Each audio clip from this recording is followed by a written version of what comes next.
Alongside Jesse Simonton, I'm Austin Price for this Friday night under the lights 2-minute drill. And Jesse, your overall impressions from the couple of periods? I actually got to watch 3 today out there on the practice field. Yeah, some of it was more of the same. Henry To'oTo'o, was out there working with Daniel Batuli, paired with him, both in base and sub packages. I think we're kind of seeing, the light go on for number 11. He was working individually at times with Kevin Scherer when they were doing some leverage stuff.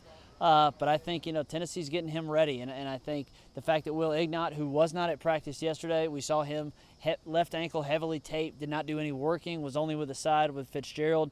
I think To'oTo'o has taken some, advantage of those opportunities. Trayvon Flowers seemed to be a little limited on this Friday night. Don't think it's anything to be concerned about, but, probably just, normal camp nicks and bruises and just taking it slow. Yeah, same for John Mincy. Mincy was kind of at the back of the line. He came to practice late. He seemed dinged up a little bit.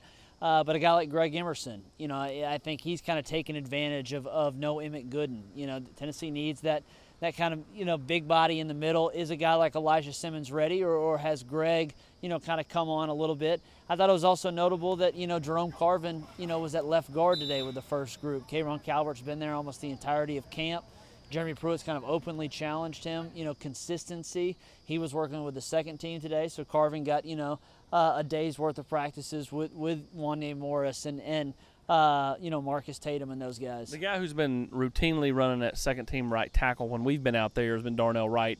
Every day it's Jim Chaney who kind of oversees Darnell, and he coaches him hard. Do you think this is a lot like, from the standpoint of, they stayed on Warren Burrell in the spring because they saw the potential and wanted to try to get the most out of him the quickest way possible?